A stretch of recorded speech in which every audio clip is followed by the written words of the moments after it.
নমস্কাৰ। আৰম্ভণিত মই মোৰ পৰমাৰাধ্য শ্ৰী শ্ৰী ভগৱানৰ শ্ৰীচৰণত মই প্ৰণতি জনাম।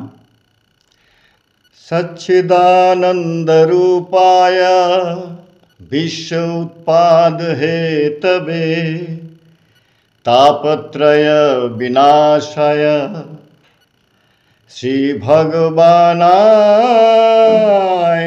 প্ৰণাম্যহম। ভগৱান শ্ৰী শ্ৰী ভগৱান মোৰ পৰমাৰাধ্য। তেওঁ অসমৰ মালিগাঁৱত আধ্যাত্মিক জগতৰ শ্ৰেষ্ঠ অনুভৱ লাভ কৰে।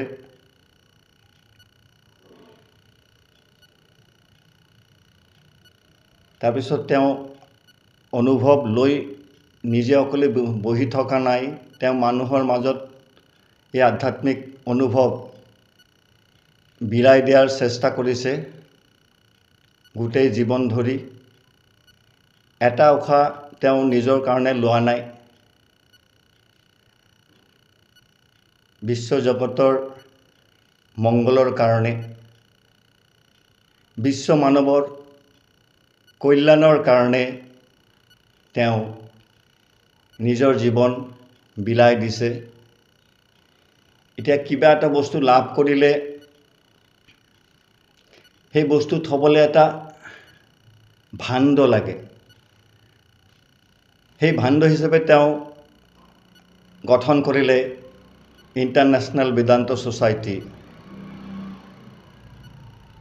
1989 চনত অসম গভৰ্ণমেণ্ট ৰেজিষ্ট্ৰেশ্যন হৈছে ছ'চাইটি।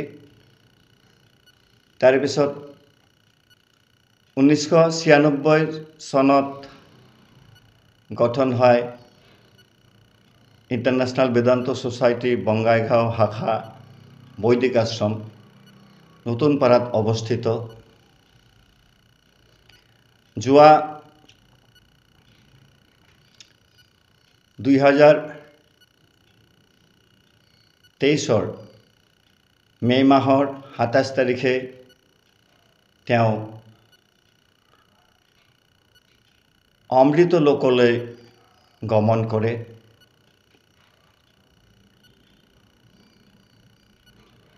2024 মে' মাহৰ 27 তাৰিখে তেওঁৰ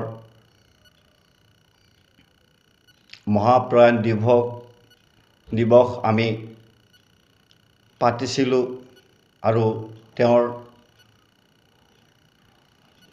মহাপ্ৰয়াণ তিথি জুন মাহৰ 14 তাৰিখে শ্ৰী শ্ৰী ভগৱানৰ মহাপ্ৰয়াণ তিথি উপলক্ষে ইণ্টাৰনেশ্যনেল বেদান্ত ছ'চাইটি বঙাইগাঁও শাখাই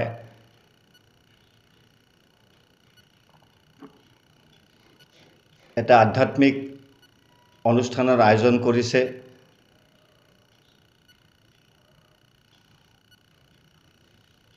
অনুষ্ঠান বঙাইগাঁও নতুনপাৰা অৱস্থিত আম্বেদকাৰ প্ৰেক্ষাগৃহত আমি পাতিম। গতিকে মই স্বামী ৰামানন্দ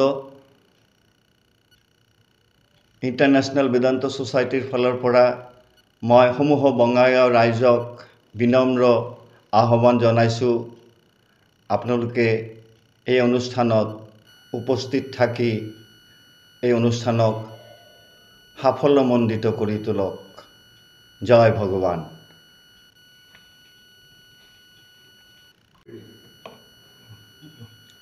নমস্কাৰ।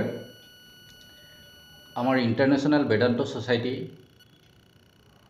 বৈদিক আশ্ৰম বঙাইগাঁৱত নতুনপাৰাত অৱস্থিত আৰু ইয়াতেই আমাৰ শ্ৰী শ্ৰী ভগৱানৰ মহাপ্ৰয়াণ যিটো তিৰোভাৱ তিথি, সেই তিৰোভাৱ তিথি পালন কৰিবলৈ আমাৰ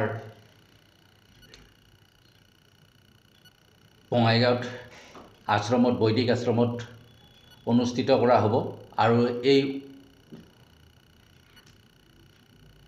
অনুষ্ঠানত সকলো ভক্তবান ৰাইজক আমি উপস্থিত থকাৰ বাবে আমন্ত্ৰণ জনাইছোঁ, যাতে সকলো ৰাইজেই আহি আমাৰ এই ভগৱানৰ সকলো কাৰ্যসূচীতে অংশগ্ৰহণ কৰে। আৰু এই কাৰ্যসূচী হিচাপে নতুনপাৰাৰ বৈদিক আশ্ৰমত ৰাতিপুৱা 10 বজাৰ পৰা 12 বজালৈ এই অনুষ্ঠান চলিব।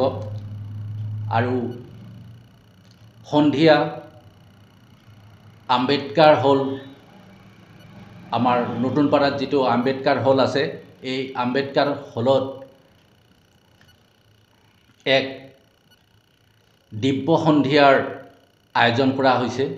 আৰু এই দিব্য সন্ধিয়াত সকলো ৰাইজকে আমি উপস্থিত থকাৰ বাবে আহ্বান জনাইছোঁ, যাতে সকলো ৰাইজে উপস্থিত হৈ আমাৰ এই দিব্য সন্ধিয়াৰ শ্ৰী শ্ৰী ভগৱানৰ অমৃত বাণীৰে সকলোৱে মুগ্ধ হয়, তাৰ বাবে আমি সকলো ৰাইজকে অনুৰোধ জনাইছোঁ।